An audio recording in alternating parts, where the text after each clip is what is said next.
وەتی هەولێر کراون پێشهاتەکان و دوا زانیاریەکان لە بڕیار محەممەد پامەری کورسات نیوز لە هەولێرە وەردەگرین. بڕیار سڵاو لێبێ ئەگەر بکرێ پێمان بڵێ کۆی ئەو ڕووداوانەی دوێنێ شەو لە هەولێر باهۆی ئەوەی کە درۆن ئاراستەی چەند ناوچەیەکی هەولێر کراوە هەموویمان بۆ بخەیتە ڕوودوا پێشهاتەکان چییە؟ ڕەنج شەوی ڕابردوو بۆ هەولێر شەوێکی زۆر سەخت بوو چونکە لە سعات 6:47 ئێوارە تاوەکو سعات 2:30 خولەکی بەرەبەیان زیاتر لە 17 جار لە ڕێگای درۆنەوە هێرش کرایە سەر ئاسمانی هەولێر و بەتایبەتی ئاسمانی فڕۆکەخانەی نێودەوڵەتی هەولێر.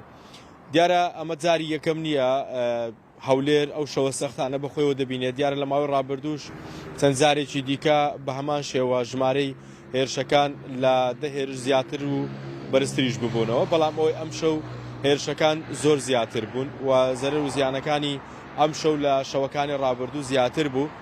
لە سعات 7 وەکوتم بە دروستی سعات 6:47 ئێوارە یەکەم درۆن کە ئاراستەی فڕۆکەخانەی نێودەوڵەتی هەولێر کرابوو لە دەوروبەری هەولێر لە کۆمەلگایەک کەوتبووە و زەرەر و زیانەکانی لە دەشتایەکی ئەو کۆمەلگایە بوو.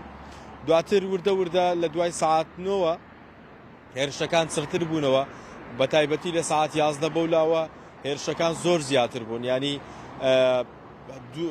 هەموو کات ینی ئەو هێرشانەی کە دەکرا سەر هەولێر شەوی ڕابردوو هەمویان 3 بۆ 4 جار بەیەکەوە بوو، ینی 4 درۆن 3 درۆن بەیەکەوە ئاراستەی هەولێر دەکران. کۆی هێرشەکان زیاتر لە 17 درۆن ئاراستەی هەولێر کرابوون.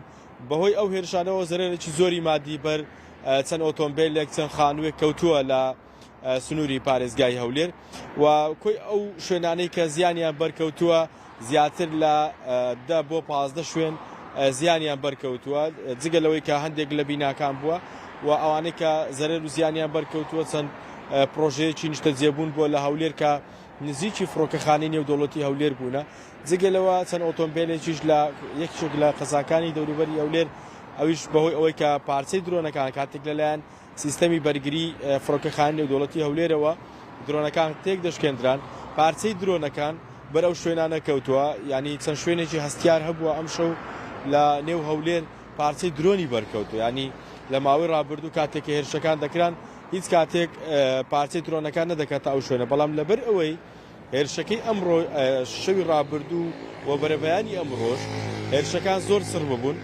بۆیە سیستەمی بەرگری فڕۆکەخانەی نێودەوڵەتی هەولێر ینی کاتێکە بەرپەرچی دەدایەوە هەر فریای ئەوە دەکەت بەرپەرچی بداتەوە، بەڵام شەوەکانی ڕابردوو بەو شێوەی نەبوو چونکە هێرشەکان ئەوەندە سڕ نەبوونەوە بۆ سەر ئاسمانی فڕۆکەخانەی نێودەوڵەتی هەولێر، ینی ئاسانتر و بە شێوەیەکی دیکە دەی پێکا کە پارچەکان دەکەوتنە چۆڵەوانیەک یان شوێنێکی دیکە، بەڵام ئەوەی ئەم شەو هەبوو هێرشەکان وەکوتم زۆر سڕ ببوونەوە و بە خێرایی هێرشەکان دەکرا سەر ئاسمانی فڕۆکەخانەی نێودەوڵەتی هەولێر، بۆیە زەحمەت بوو لەلایەن سیستەمی بەرگری فڕۆکەخانەی نێودەوڵەتی هەولێرەوە پارچەی درۆنەکان وەکو درۆنەکانی دیکە بکەوێتە چۆڵەوانیەک یان خود شوێنێکی دیکە، بۆیە ئەم شەو زەرەر و زیانەکان لە نێو سنتەری پارێزگای هەولێر زیاتر بوون چونکە پارچەی درۆنەکان بەر چەند شوێنێکی هەستیاری نێو پارێزگای هەولێر کەوتبوو. جگەلەوە بەگوێری ئەو بەدواداچوونانەی ئێمە کردومانە سەرجەمی ئەو درۆنانەی کە ئەم شەو ئاراستەی هەولێر کراون لە یەکێک لە قەزاکانی دەوروبەری پارێزگای نینەوا بووە، ینی هەموو ئەو درۆنانەی کە ئاراستەی هەولێر کرابوون لە مووسڵەوە یاخود لە نینەواوە ئاراستەی هەولێر کرابوون و بۆ هۆیەوە کەس گیانی لەدەست نەداوە، بەڵام زەرەر و زیانە مادیەکان زۆر بوونە ئەم شەو، ینی دواتریش ڕەنگە دەستگا ئەمنیەکان ڕوونکردنەوەی زیاتر لەسەر زەرەر و زیانەکان بدەن، بەڵام بەڕاستی ڕەنج ئەم شەو بۆ هەولێر شەوێکی سەخت بوو چونکە هێرشەکان هێرشی بەرفراوان بوو و ئەو درۆنانەی کە ئەم شەوش بەکار هاتبوو جیاوازتر بوو لە درۆنەکانی پێشووتر، چونکە هەم لە ڕووی زیاتری تەقەمەنیشەوە هەم لە قەبارەش جیاوازتر بوون، بۆیە وەکوتم زیاتر سیستەمی بەرگری فڕۆکەخانەی نێودەوڵەتی هەولێرش بۆیە چونکە هێرشەکان زیاتر بوون بۆیە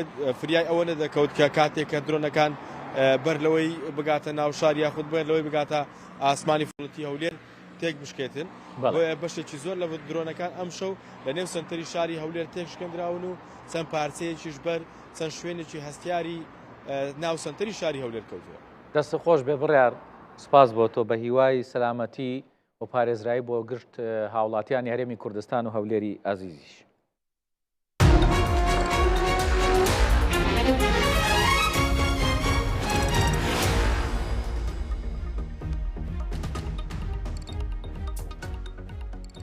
ساڵح موسلیم ئەندامی سەرکردایەتی پارتی یەکێتی دیموکرات پەیەدا لا نەخۆشخانەیەکی هەولێر بەهۆی نەخۆشیەوە کۆچی دوایی کرد. ساڵح موسلیم یەکێک بوو لە سیاسەتمەدارانی ڕۆژاوای کوردستان و ڕۆڵی بەرچاوی هەبوو لە شۆڕشی ڕۆژئاوا و ڕوبەڕووبوونەوەی داعش. ساڵح موسلیم لەدایکبووی گوندی شێران سەر بە کۆبانیە و لە ساڵی 1950 لەدایک بووە. لە شەوی 11 ئاداری 2026 لە تەمەنی 75 ساڵیدا لە نەخۆشخانەی مەریمانە لە ئەنکاوە لە هەولێر بەهۆی نەخۆشیەوە کۆچی داوای. شەری کوردستان کورد کوردستان دەژێ فایدە گەلەکە دەندەر دەولەتێدانە. ساڵح موسلیم ئەندامی سەرکردایەتی پارتی یەکێتی دیموکراتی پەیەدا لە نەخۆشخانەیەکی هەولێر بەوەی نەخۆشی کۆچی دوایی کرد. ساڵح موسلیم لە دایکبووی گوندی شێرانی سەر بە کۆبانەیە و لە ساڵی 1950 لە خێزانێکی نەتەوەیی لەدایک بووە. لە کۆبانەیە خوێندنی سەرەتایی تەواو کردووە و لە ساڵی 1969 لە حەلەب قۆناغی دواناوەندی تەواو کردووە. دواتر لەبەر چەند هۆکارێک لە دیمەشق ئامادەیی تەواو کردووە. لە ساڵی 1970 زانکۆی تەکنیکی ئیستەنبوڵی تەواو کردووە و ئەندازیاری کیمیاییە. لە هەشتاکانی سەدەی ڕابردوو لە سعودیە بووە بە کارمەند لە دەستگای پترۆمینی سەر بە وەزارەتی نەوتی سعودیە. دەولەت جێشێ بەرە لەشکرە بەرە وزارەت کینە. ساڵح موسلیم لە ساڵی 1990 دەگەڕێتەوە کۆبانێ و کاری ئاسایی دەکات و وەک ئەندازیارێکی کیمیایی بێ ئەوەی لە کاری حیزبی و سیاسیدا ببڕێت کە پێشتر دەستی پێکردووە. ساڵی 1998 ئەبێتە ئەندامی مەکتەبی سیاسی پارتی جڤاکی نیشتیمانی دیموکراتی. ساڵح موسلیم چەند جارێک لەلایەن دەستگا ئەمنیەکانی ڕژێمی پێشوەی دیمەشقەوە دەستگیر کراوە. لە ساڵی 2004 لەلایەن لقی ئاساییشەوە بۆ ماوەی 4 مانگ دەستگیر کراوە. لە ساڵی 2006 لەلایەن هەمان هێزەوە لە شاری حەلەب دەستگیر کراوە و بۆ ماوەی 45 ڕۆژ لە زیندان بووە. لە سەرەتای ساڵانی 90ەکانەوە دەستی بەکاری سیاسی کردووە، یەکێکە لە دامەزرێنەرانی پارتی یەکێتی دیموکراتی پەیەدا. لە ساڵی 2010 لە کۆنگرەی چوارەمدا بە هاوسەرۆکی پەیەدا هەڵبژێردراوە. ساڵح موسلیم ئەندامی کۆنگرەی نەتەوەیی کوردستان کەنەکە بووە و لە شەڕی ئازادکردنی ناوچەکانی ڕۆژاوای کوردستان لە دەستی تیرۆریستانی داعش لە ساڵی 2013 شەڕڤانی کوڕی شەهید بووە. لە ساڵی 2018 لەلایەن تورکیاوە لە پراگ هەوڵی ڕفاندنی دراوە، بەڵام هەوڵەکە شکستی هێناوە و دوای زیاتر لە هەفتەیەک دەستگیرکردن لەو شارەی چیک ئازاد کراوە. لە چاوپێککەوتنێکدا لە مانگی ئابی 2025 لە کورسا نیوز ئاماژەی بۆوە کردووە هەموو کاتێک یەکێتی نیشتیمانی کوردستان پاڵپشتیان بووە و لەو ڕۆژە سەختەکانیشدا سەرۆک مام جەلال پشتیوانیان بووە. لە شەوی 11 ئاداری 2026 لە تەمەنی 75 ساڵیدا لە نەخۆشخانەی مەریمانە لە عینکاوە لە هەولێر بەهۆی نەخۆشیەوە کۆچی دوایی کرد. سەرۆکی یەکێتی نیشتیمانی کوردستان بۆ کۆچی دوای ساڵح موسلیم دەڵێ ساڵح موسلیم هۆکارێکی بەهێزی یەکدەنجی بوو بۆ داکۆچیکردن لە مافەکانی گەلی کورد.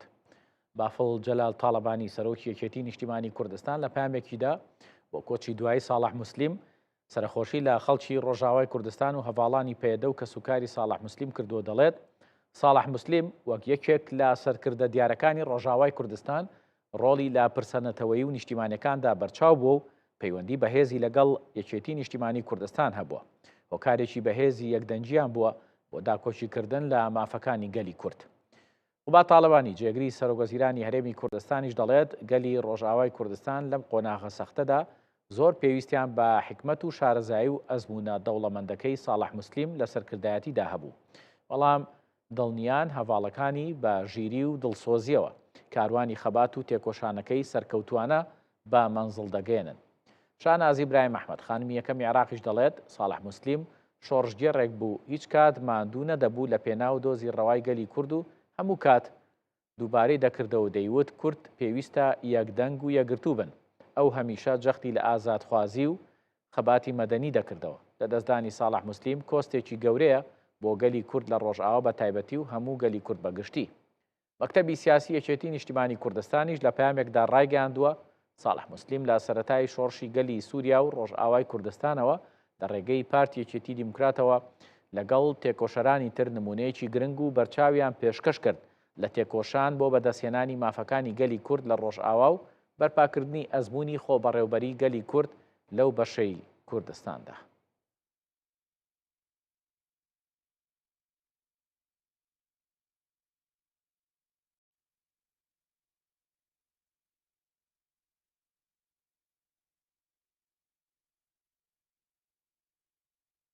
ئەنجومەنی نوێنەرانی عێراق لیژنەیەک بۆ لێکۆڵینەوە لە هێرشەکانی ئەم دوایی سەر عێراق و هەرێم پێک دەهێنێت. پەرلەمانتارێکی یەکێتیش دەڵێت لە چەند ڕۆژی داهاتوودا لیژنەکە کارەکانی دەست پێ دەکات. مازن غەریب ئەندامی ئەنجومەنی نوێنەران لە فراکسیۆنی یەکێتی بە کورسات نیوزی ڕاگەیاندووە سەرۆکاتی ئەنجومەنی نوێنەرانی عێراق لە لیژنەی ئاسایش و بەرگری و فەرماندە سەربازی و ئەمنیەکان لیژنەیەکی پێکهێناوە بۆ بەدواداچوونی ئەو هێرشانەی بەم دواییانە کراونەتە سەر عێراق و هەرێمی کوردستان. وتیشی لیژنەکە کار بۆ دۆزینەوەی ئەنجامدەرانی هێرشەکان دەکات و لە چەند ڕۆژی داهاتووشدا کارەکانی دەست پێ دەکات.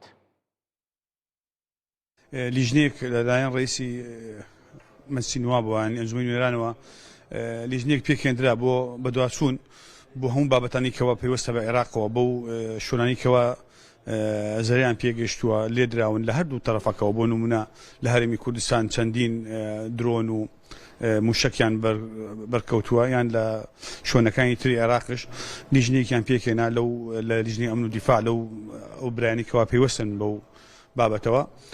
ئێمە ئینشاڵڵا لەم دوسێ ڕۆژە دەستەکەین بە ئیش و کاری خۆمان لەم بابەتە بەدوادچوونەکەین لەگەڵ سەرکردە پیادەکانی مەقسەد هێزە ئەمنیەکان و سەربازەکان پێکەوە بە یەک دەست بەرە ئەو بابەتە و خەرلەکان دەستنیشانەکەن ئەوانی کەەوە چۆن بووە و چێ کردوەتی و چی بکەین بۆی ئەمانە دوای ئەوەش ئێمە اقتراحێکمان کردە دامانە هین وەکو هەموو ئەندامانی ئەنجومەن بۆ ڕئیسی پەرلەمان و بۆ حکوومەتی عێراق کەوا پشتگیری وەزارەتی دیفاع و داخلیە بکەین بۆ ئەو پێویستانی کەوا لەم زۆرفە پێویستیان پێیەتی ئێمە پشتگیری ئەو بابەتەشمان کرد.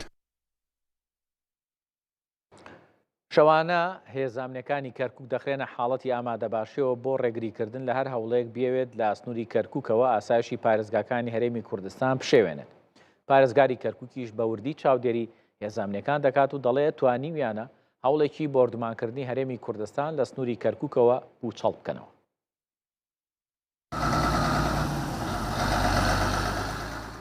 شەوە و هێز ئەمنیەکانی کەرکووک کەوتنە ئامادەباشیەوە. ئەرکێک بە هێزەکان سپێردراوە، ئەویش ڕێگریە لار هەوڵێک کە بیەوێت لە سنووری کەرکووکەوە ئەمنێتی پارێزگاکانی هەرێمی کوردستان بشێوێندرێت و بۆردومان بکرێت. پارێزگاری کەرکووک خۆی سەرپەرشتی ئەم پرسە دەکات، بە وردی چاودێری ئەدای هێزە ئەمنیەکان و هەنگاوەکانیان دەکات. لەو چوارچێوەیەدا ڕێبوارتەها بە کورسات نیوزی وت توانیویانە هەوڵێکی بۆردومانکردنی هەرێمی کوردستان لە کەرکووکەوە پوچەڵ بکەنەوە. جارێک هەوڵێک هەبوو پوچەڵ کرایەوە مەجال نەدا بۆی کەەوە ئەنجام بدرێت. ئۆتۆمبیلێک بوو دیار بوو چەند کاتوشایەکی لەسەر بوو ئەوە یەکسەر پوچەڵ کرایەوە. ئەو شۆنانی فراغی ئەمنی هەیە لە نێوان ئێمە و هەرێمی کوردستانی، یان ئەو شۆنانی کە گومانەکرێت حاڵەتێکی لەو شێوازەی تێدا ئەنجام بدرێ و درۆن و یان هەر نەوع کاتۆشا و ساڕوغێک هێزەکانی تایبەت بە جیهازی مخابراتمان ئەمنی وەتەنی قیادی عملیات ئستخبارات ڕۆژانە لەو منتیقانە تەواجودیانە بە تایبەتی لە دوای ئیفتارەوە کە هەندێک لە ئەو هێزانە مدیری دایرەکان خۆیان لەو سنوورانابن بۆیە بە تەواوەتی تا ئەم دەقەیە ئێمە کۆنتترۆلی ئەو شۆنانەمان کردووە کە گومانی لێ بکرێت لێەوە شتێک بەرەو شارەکانی هەرێمی کوردستان. و من سواسی هێزە ئەمنیەکانی ئێرا دەکەم کە بە تەواوەتی توانیانە لەم مەلەفە سەرکەوتوو بن کە مەلەفێکی گرنگە کە ڕاستەوخۆ من بە خۆم سەرپەرشتیەکەم. هەنگاو و کارەکانی ئیدارەی ئێستای کەرکووک ژیرانە بۆ تێپەڕاندنی دۆخی ئەستیاری ناوچەکە وەسف دەکرێت. شارەزایەکی ئەمنی پێی وایە هەر ئەم هەنگاوانە بوونەتە هۆی ئەوەی کەرکووک نەبێتە شوێنی بۆردومان و ململانێ ئەمنیەکان. بەڵنیایەوە دیارە کۆمەڵێک هەنگاو و کۆمەڵێک ڕێکار گرتوۆترە بەر لە پێناوەوەی کە لە شاری کەرکووک و شار و شارچکەکانی کە سەر بە شاری کەرکووکن بە هەمان شێوە ئەو ڕێکارانە هەیە و هەوڵە دەین بە هەموو توانایەکەوە کە ئەم شارە لە هەموو میلانەکان پارێزی. لە ڕۆژی 28 شوباتەوە جەنگی ئێران لەگەڵ ئیسرائیل و ئەمریکا سەری هەڵداوە. کاتەوە تا ئێستا ناوچەکە بە گشتی و بە تایبەت پارێزگاکانی هەرێمی کوردستان بوونەتە ئامانجی گروپەکان و بۆردومان دەکرێن. کەرکووک توانیوێتی ڕێگر بێت لە بەکارهێنانی خاکەکەی بۆ بۆردومانکردنی هەرێمی کوردستان. کە شەودا دێت و دنیا تارێک دەبێت، هێزانەکانی کەرکووک بێدارن تاوەکو ڕۆژ دەبێتەوە. ئامانجەکە پاراستنی هەرێمی کوردستانە لەو هێرشە موشکیانی کە لە چەند ڕۆژی ڕابردوو کراوەتە سەری. کەرکووک دەیەوێت خاکەکەی بەکار نەیات بۆ تێکدانی ئاسایشی هەرێمی کوردستان. کارۆن محەممەد کورساد نیوس، کەرکووک. هەر لە کەرکووک هاوڵاتیان لەوێ بۆ جێگرەوە و نەبوونی غاز و کارەبا پەنایان بۆ کڕینی تەباخی نەوت و چرا بردووە. ئەوە ژوای کردووە کە نرخی و کەلوپەلانە لە بازارەکانی کەرکووک بۆ چەندین هێندە بەرز ببنەوە. بە جۆرێک نرخی تەباخی نەوت لە ئێستادا 45,000 دینارە، لە کاتێکدا پێشتر نرخەکەی تەنها 10,000 دینار بووە. بازارێکی تایبەتە بە چرا و تەباخی نەوتی لە کەرکووک. بەرزبوونەوەی نرخەکانی کڕیارەکانی تووشی شۆک کردووە. ئێستا خواستێکی لە ناکاو چووەتە سەر کڕینی ئەم جۆرە کاڵایانە. گۆڕانکاری نرخەکان چەندین هێندە زیادی کردووە. بۆ نمونە لە 10,000ەوە بۆ 45,000 دینار نرخی تەباغی نەوتی بەرز بۆتەوە. زلبەکە وای کردووە بەدی ئەمڕۆکە بەدای شتانە بگەڕین بەڵێ گران بووە. جاڵەنە دەوانە بە 4 و 5 و 6 بوو، سەوە داوای 15کە، ئەوە داوای 12 ئەکات. لا بالبيت قديم 40-50 سنة مال والد. هاتم تەنها شوێنی فتیلەی چرا بکڕم. پێم سیر بوو نرخەکەی 7,000 دینارە. من خۆم 2,000 دینارم بۆی دانابوو. بە ناچاری کڕیم بە 7,000.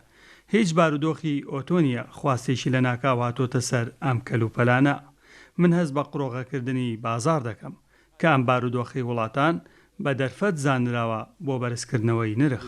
غالی فرۆشیارەکانی چرا و تەباغی نەوت لە کەرکووک دەڵێن کاتێک زۆرترین خواست لەسەر کاڵایەک دروست دەبێ لە کۆگاکان بەرەو کەمبوونەوە دەچن.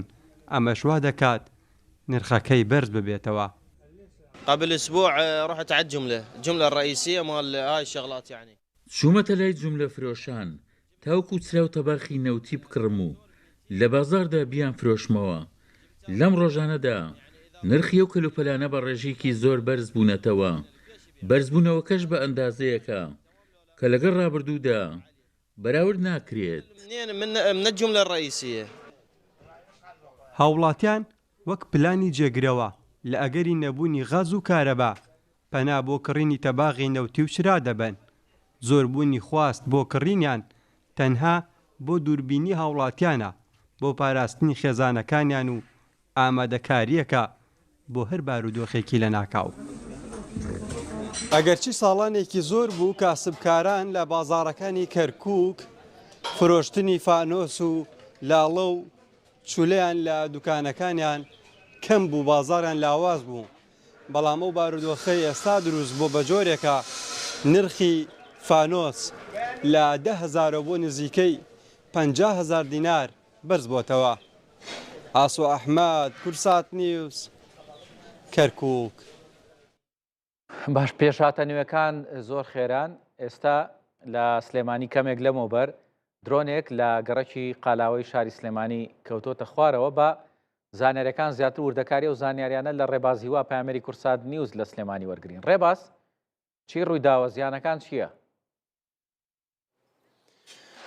بەڵێ ڕەنج دیارە ئەم ڕووداوە لە دەوروبەری 7:30 بۆ 7:40 لە گەڕەکی سەروەری تەنیشت گەڕەکی قالاوە ڕوویداوە. ڕووداوەکە کەوتنە خوارەوەی درۆنێکە کەوتۆ سەربانی چەند ماڵێک کە بەهۆی و زانیارانەی کە ئێمە لە 122 لە هاوڵاتیانی گەڕەکە وەرمانگرت کەسێک بریندار بووە، تەمەنی منداڵ بووە و پێشەوەی تیمەکانی فریاگوزاری بگەنە شوێنی ڕووداوەکە کە سوکارەکەی خۆیان بردووانە بۆ نەخۆشخانە بۆ چارەسەر.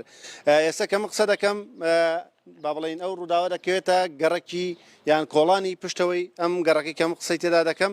ئێستا تیمەکانی هێزانامنیەکان و بە تایبەت تیمەکانی لێکۆڵینەوەی ئاسایش سەرقاڵی لێکۆڵینەوەن لە ڕووداوەکە و بەم ڕووداوە هاوڵاتیانی گەڕەکەەکە بەشێکی زۆریان بەخەبەراتن ئەوە خوان دەڵێن دەنگی تەقینەوەی درۆنەکە بە شێوەیەک بووە کە زۆربەی خانۆکانی ئەم گەڕەکەی لەرانۆتەوە و زەرورزیانی بە بەشێک لە ماڵەکانی تەنیششی گەیاندۆ بەڵام تیمەکانی هێزانامنیەکان ڕێگە بێمە نادەن بچینە کۆڵانی پشتەوە بۆی دیمەنەکانتان بە شێوەیەکی ڕاستەخۆ پیشان بدەین من لەگەڵ کاگلێر قسە دەکەم کە هاوڵاتیەکی ئەم گەڕەکەی و شوشەی ماڵەکان بەهۆی دەنگی تەقینەوەی درۆنەکە زیانی پێگەیشتۆ کاگلێر بەیانی باش بەیانی خۆشی باشوێنی بەستاخم باشە ڕووداوەکە ساعت چەند بڕوویە وڵا بیستویست بۆ هۆش دەونەوە تێگەمە لە خەوا بووین تەبان تا پارچۆ ناخەوین پارچۆمان کرد و نوێژی بەیانیمان کرد و خەوتینوانێ کاتێکمان زانی یەک سەودات و گای بە کۆڵانی و دیوە پەنجەری ماڵیەمەوە هێشت پەنجەری جامی ساریشکان هەموو هێنایە خوارەوانێ کە چوونە سەر حادیسەکە درۆنێک بکەوتۆتە خوارەوانێ مناڵێکی و ماڵە بینار بوو ئیتر بخۆیان کەێنە بۆ خەستخانە لەخوا بەزیابێ ئیتر خەڵکەم هاتوۆ دەروانێت کەس نازانەوە ئەگەر چێ و نەمەقەڕێکی لێ نەیجی سەفارەتێکی لێ نەیچی لێ نازانم درۆنە بۆ خۆی بم کۆڵانانەیە تەقەوشی لێکرات درۆنەکە پێشی لێ نەکرانە وڵای یەکشی لێ نەکراتەکە بەزم سەوتێکی زۆر هاتوو یای بەعرزە هەرەوەە ماڵەکەتان کوێی زیانی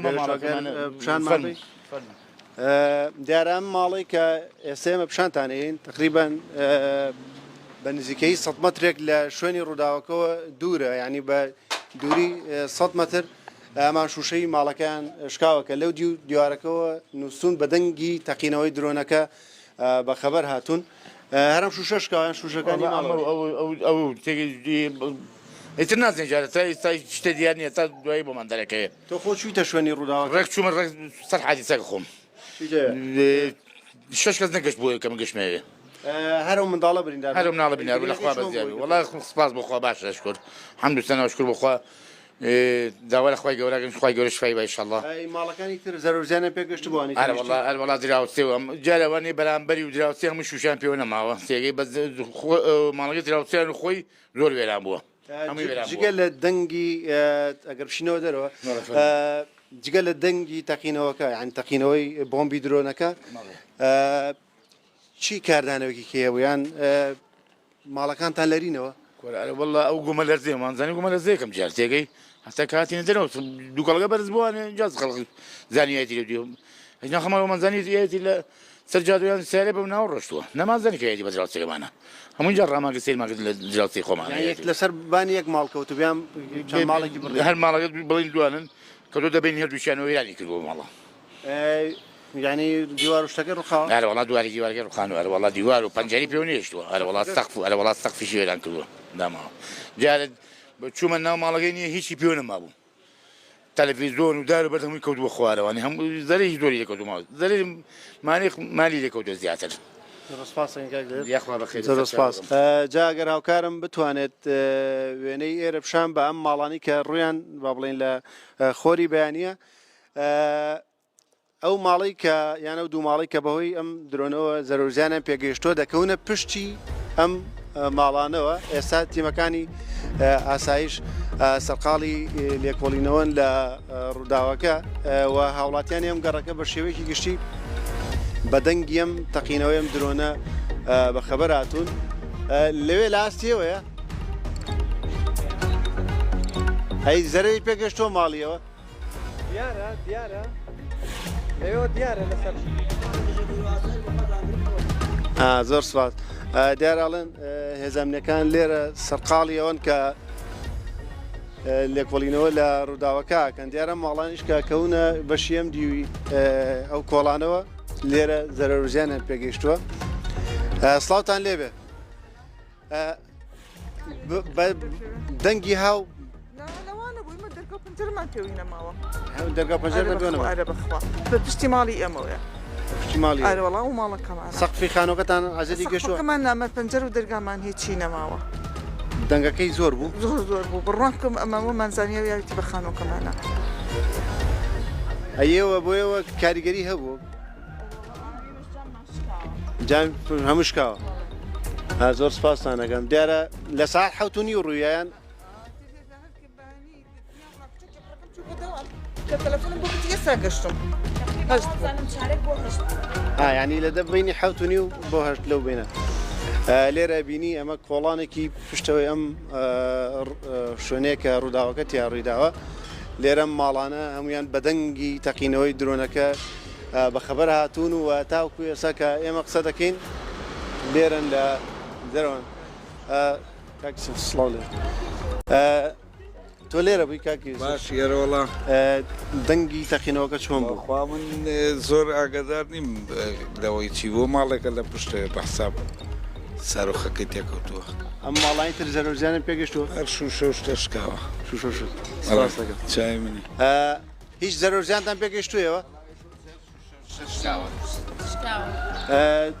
دەنگی تەقینەوەی درۆنەکە چۆن بوو وەڵای ئەمە خەوتە بووینەوەی ڕاستی بێ لە دەنگەکە خەبەرمان بۆ بەڵێ کاتێککە خەبەرمان بۆەوە سێمان گەرەم و شوشە تیکتی موبەری دەوشێ هەمووی سەق فشتەکە بەر بۆ خوارەوە بۆ ناو ژوورەکانی دەنگەکەیەوە زۆر بوو کاریگەری دەنگەکە بەڵێ چونکە لە کۆڵانی پێشێمەوە یاوە لەوێ دروناکە کەوتەتە خوارەوە با قوربان نەس خۆش بەڵێ ڕەنجەمە زانیاریەکان بوو لەسەر کەوتنە خوارەوەی و درۆنە لە سەربانی دوو ماڵ لەم ماڵانی گەڕەکی سەروەری ئێرە کە کۆڵانی پشتەوەی ڕووداوەکەیە هاوڵاتیانی ئەم گەڕەکە شوشەی شکاوی پەنجەرەکانیان کۆکەنەوە کە بەهۆی ئەم ڕووداوە بەشێکی زۆریان شوشەی دەرەوەی خانۆکانیان شکاوە و زەرری مادیان پێگەشتووە و بە شێوەی گشتی لە ئەنجامی ڕووداوەکە منداڵێک بریندار بووە گەێنراوەتە نەخۆشخانە و چارەسەری پێویستی بۆکرێت دەست خۆش ڕێباز سوپاس بۆ زانیاریەکانە بە هیوای سەلامەتی بۆ گشت هاوڵاتیانی هەرێمی کوردستان و هاوڵاتیانی سلێمانیش کە سەر لە بەیانی ئەمڕۆ ئێستا وێنەکان ئامادەی ئەگەر هاوکارانم وێنەی ئەو کاتی کە درۆنەکە کەوتۆتە خوارەوە ئەم وێنانە ئەو کاتێک کە دوایەوەی درۆنەکە دەکەوێتە خوارەوە هاوڵاتیان دەبینن کە ئەو ماڵەیە کە درۆنەکە لەوێ کەوتۆتە خوارەوە لە گەڕەکی قالاوەی شاری سلێمانی کە بەپێی ئەوەی کە شاید حاڵەکان قسەیان بۆ ڕێبازیوا پامێری کورساد نیوز کرد کە دەنگێکی زۆری هەبووە و ترس و دڵڕاوچێکی زۆری خسۆتە ناو دڵی هاوڵاتیانەوە لەو گەڕەکە بەپێی ئەوەی شاید حاڵەکان باسییان کردووە جگەل لەوەی کە منداڵێک لە ئەو ماڵەی کە لە سەربانەکەی درۆنەکە کەوتۆتە خوارەوە بریندار بووە کەسی تر وەکو زیانی گیانی بەر نەکەوتووە بەڵام زیانی مادی زۆرە چونکە هەم ئەو ماڵی کە درۆنەکە لە سەربانەکەی کەوتۆتە خوارەوە کە دەیبینن ئەو وێنەکانە ئەو ماڵەیە کە درۆنەکە لە سەربانەکان کەوتۆتە خوارەوە هەم ئەو ماڵانەشی کە لە تەنیشتی بوون بە تایبەتی ماڵەکەی دراوسیان و ئەو ماڵانەی لە تەنیشتی بوون ئەو ماڵانەی لە پشتەوە بوون هەمویان بڵێن دەنجی کەوتنە خوارە و تەقینەوەی درۆنەکە بۆتە هۆی ئەوەی کە زەرەرزیانی بە پەنجەرەی ماڵەکان گەیاندووە ئەو ڕووداوە کە ڕوویداوە لە سعات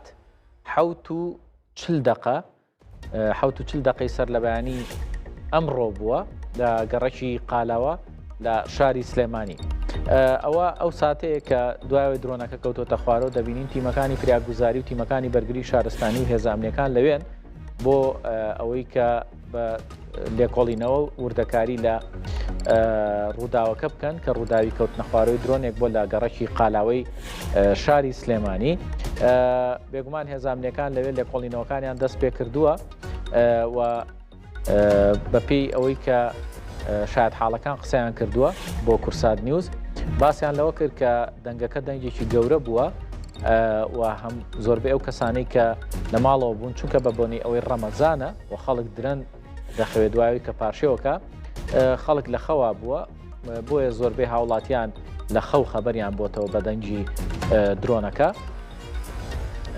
و زەرەرزیانێکی مادی بەر هەم ئەو ماڵی کە درۆنەکە لە سەربانەکەی کەوتۆتەوە هەم ماڵانی کە لەو گەڕەکە و لە گەڕەکی پشتەوەش بوون بەهۆی دەنگەکەوە زەرەرزیانیان بەدکەوتۆ زۆربەی ماڵەکان شوشەی پەنجەرەکانیان شکاوە.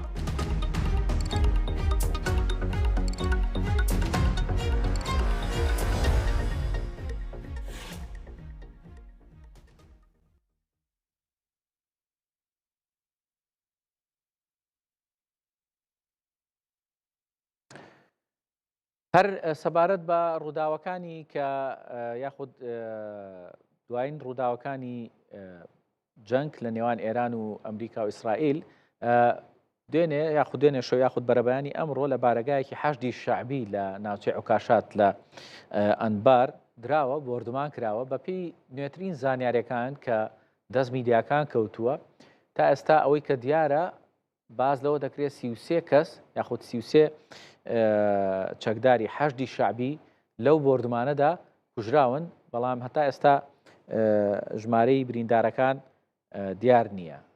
هەر بە هەمان شێوە لە کەرکووکیش لە یەکێک لە بارەکەکانی حەشدی شعبی دراوە دوێنێ شەو بەپێی نوێترین زانیاریەکان ئەوەی کە لەو بارەگایانە بوون 11 کەس کوژرا و بریندار هەیە و گەێنراونەتە نەخۆشخانەکانی یاخود بریندارەکان گەێنراونەتە نەخۆشخانەکانی کەرکووک. با مەبەستی کۆنتڕۆڵکردنی طبعاً ئێستا دۆخی جەنگە بە مەبەستی کۆنتڕۆڵکردنی هەڵکشانی نرخی غازی ماڵان لە ئێستا بەدواوە لە هەولێر بە کارتی ئەلکترۆنی غازدا بەش دەکرێت. وەزارەتی سامانە سروشتیەکانی هەرێم ڕایگەیاندووە وەک هەنگاوی یەکەم با مەبەستی کۆنتڕۆڵکردنی هەڵکشانی نرخی غازی ماڵان بەڕێوەبەرایەتی نەوت و کانزاکانی هەولێر لە ئێستا بەدواوە لە ڕێگەی بریکارەکانی گەڕۆکەوە دەستی کردو بە داباشکردنی کارتی ئەلکترۆنی بەسەر ماڵاندا بۆ ئەوەی بتوانن لەو ڕێگەیەوە غاز وەربگرن. ئاماژەی بۆ کردووە بەم شێوازە نوێیە هەر هاوڵاتیەک دەتوانێت لە ڕێگەی ئەو سیستمەوە بە کارتی ئەلکترۆنی لە ماوەی 30 ڕۆژدا 2 بوتڵی غاز بە ڕسمی یاخود بە نرخی ڕسمی کە 8500 دینارە لە ڕێگەی بریکارەکانی غازەوە وەربگرن. وەزارەتی سامانە سروشتیەکانی هەرێم ڕاشی گەیاندووە لە ڕۆژانی داهاتوودا لە بەڕێوەبەرایەتی نەوت و کانزای پارێزگاکانی تریش ڕێگەی گونجاو دەگیرێتە بەر بۆ دابەشکردنی غاز.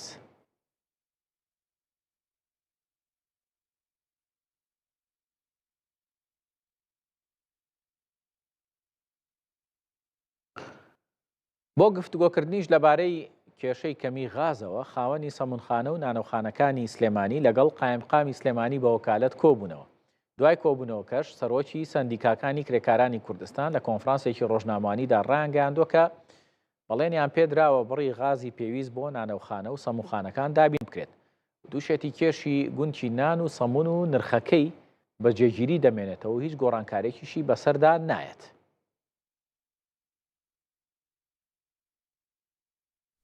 ئێمە وەکو سەندیکاکانی کرێکارانی کوردستان ئەمڕۆ لەگەڵ نوێنەری نانەوەکان و ڕاگەاندنی نانەوەکان کۆمەڵی کێشەمان نەبوو کە یەکێ لەوانە سەرگیترینیان کێشەی غاز بوو.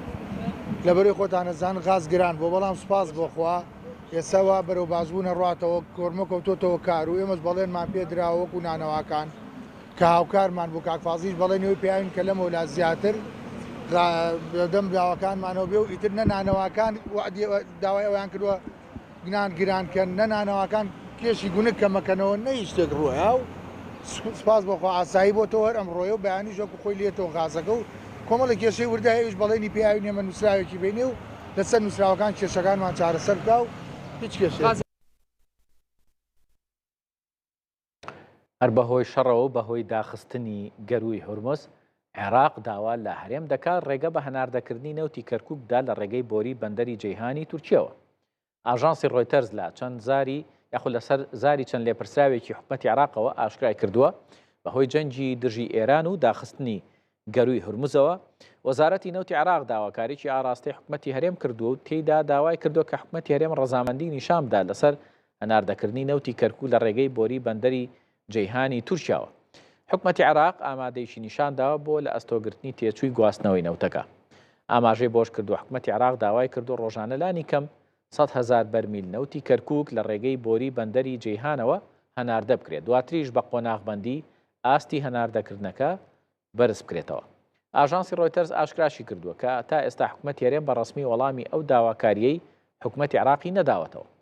پێشتریش وەزارەتی نەوتی عێراق ڕایگەیاندبوو کە بە دوای جێگرەوەیەک بۆ گەروی هورمز دەگەڕێت بۆ ئەوەی لە ڕێگەیەوە نەوت هەناردەی دەرەوە بکات.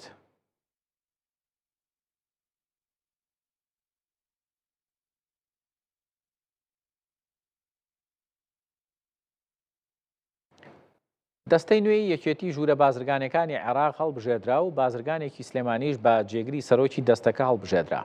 بە ئامادەبوونی سەرۆکی ژوورە بازرگانیەکانی عێراق و هەرێمی کوردستان لە ڕێوڕسمێکدا لە بەغداد دەنگدان بۆ هەڵبژاردننی دەستەی نوێی یەکێتی ژوورە بازرگانیەکانی عێراق ئەنجام درا و عامر خەڵەف بە سەرۆکی دەستە و نەوزاد غەفور با جێگری سەرۆکی دەستەکە هەڵبژێدران. دواتریش دەستەکە یەکەم کۆبوونەوەی ئەنجامدا و جەختکرایەوە لە پەرەپێدانی کەرتی بازرگانی و چالاکی ئابوووریەکان و لە سەروی هەمووشیانەوە بەرەو پێشبردننی کەرتی بازرگانی لە عێراقدا. ئەوڕۆ کۆبوونەوەی ئەوڕۆ بۆ هەڵبژاردننی سەرۆکی یەکێتی ژوورە بازرگانیەکانی عێراق و جێگرەکانی بووە لە بەغداد ئەنجام دراوە و ئێمە وەکو وەفدی هەرێمی کوردستان ئامادە بووین و بە شێوەیەکی ئارام و بە شێوەیەکی جوان دەستکرا بە دەنگدان لەسەر هەڵبژاردننی سەرۆک لە پێشە. عامر خەڵەف الفاداویە بە سەرۆکی یەکێتی ژوورە بازرگانیەکانی عێراق هەڵبژێرە. پاشان جەنابی سەرۆکایەتی ئەو کۆبوونەوەی کرد و داوای کرد لە ئامادەبووان سەرۆک ژوورەکان کە لە کۆبوونەوەکە ئامادەبوون بۆ ئەوەی ئەو کەسانی کە ئەیانەوێ خۆیان بپاڵێون بۆ جێگری سەرۆک دەستکرا بە ناونووسین. یەکێمین کەس کە ناوی نووسی بە ڕێز نەوزاد غەفور کەریم بوو وەکو هەرێم کە جەنابی هەموو دەنگەکانی بەدەستێنا ئامادەبووان 12 کەس بوون لەو کۆبوونەوە سەرۆک ژوورەکان هەموو دەنگەکانی بەدەستێنا وەکو جێگر جەنابی دەنگی تەواوی هێنا و لە دوای ئەوە ئامادەبووان واتە سەرۆک و جێگرەکانی و ئەندامانی ژوور کۆبوونەوەیەکیان ساز کرد بۆ ئەوەی کەوا راپۆرتی کۆتایی بنووسن و ئینشاءڵڵا سەرکەوتووە بێت و دەبێتە مای خێر و بەرەکەت هەم بۆ عێراق و بۆ هەم هەرێمی کوردستان و ئێمە پێشوەخت قسەمان لەگەڵیان ناکرد و بەڵێنیان داوە کە بە هەموو شێوەیە هاوکاری ژوورەکانی هەرێمی کوردستان بن و بە چاوێکی یەکسان تەماشای بازرگانانی ناوەڕاست و باشوور و واتە ناوەڕاست و باشوور و هەرێمی کوردستانیش بکەن بەبێ جیاوازی. 22 ساڵ بەسەر ڕووداوی کۆمەڵکوژیەکی یاریگای قامیشلۆ تێدەپەڕێت کە تێیدا لە پراوێزی بەڕێوەچوونی یاریەکی تۆپی پێدا لە نێوان یانەکانی جیهاد و فتووە لەلایەن حیزبی بەعسی سووریا و هێرشکرایە سەر هاندەرانی کوردی ناو یاریگاکە و لە ئەنجامدا زیاتر لە 34 کەس کوژران و سەدانیش بریندار بوون. هەزاران کەسیش لەو ڕووداوەدا دەستگیر کران. 22 سال دەرباز دەبن لەسەر سەرهەلدانا دوازێ ئادارێ یاگو بوو بنگە شوان دەستکەفتیان یەنگۆ ئیرۆ ڕۆژئاوا تێدە ژیان دکە. لە vê yarîgehê berî 22 salan û di dema matçeka futbolê navbera tîma cîhad ya Qamişlo û tîma Fitûyê ya Dêra Zorê ew kesên şûfînî yên got ji wan destkeftiyên Başûrê Kurdistanê tore bibûn, dixwestin wê îrade û hêviya Kurdên Rojava bişkînin. بوير آل قامش لو جيبو الشهاد طبعا مديت السوكيد هاتم سيارة ديريال سر شارعيد مشيان واستفزازات ذكر شعارات بيس فلوجة وصدام وغيره هنا أزات مالي لا صفا دهاب ورناس مقولاي ميرون الملعبي والله ملعب ترى وضعنا نقش شو المهم جامير بشتي 10 دقيقة بقريا هات مالي الور ديريا استفزاز كرن وشغالي كرن خبردان وجهاز حكومة تجي آلي كريم باركر طبعا قولات انت قاندن مسؤوليه اول عام محافظ بو يقو امري قولادا روجادن ام دركتن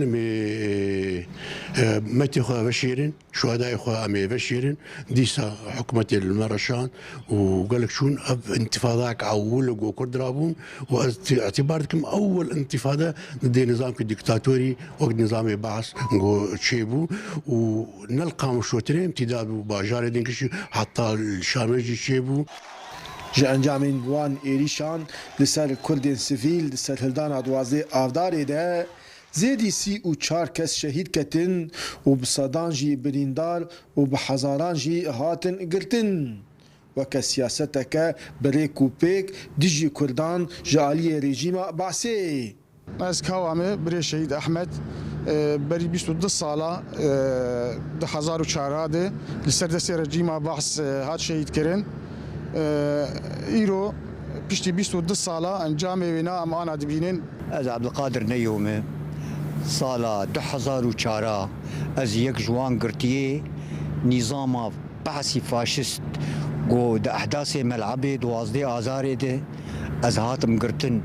زیدی 4 ماه از زندانا صدنايا دمام اسكنجة كرم وليدان وعذاب اف نتيجة عقلي واني شوفيني بو کوردان di serhildana duwazê adarê de ew û dîwarê tilsê şikandin û bûne mînak ji ber xwedaniya dijî zilm û zordariyê. Li vê yarîgehê berî 22 salan rejîma Baas xweste hêvî û îradeya gelê Kurd bişkîne. Lê wê nikarîbû û bi ser neket ji ber wê serhildana got Kurd rabûn li Rojavayê Kurdistanê. Got ew serhildan bû bingeha destkeftiyên yên got îro Rojavayê Kurdistanê têde jiyan dike. Dara berekat Kurdsat News قامشلو بۆ هەواڵ و زانیارینێ هەمیشە چاوتان لەسەر کورسات نیوز بێ خوا هەمووان پارێزراو کات.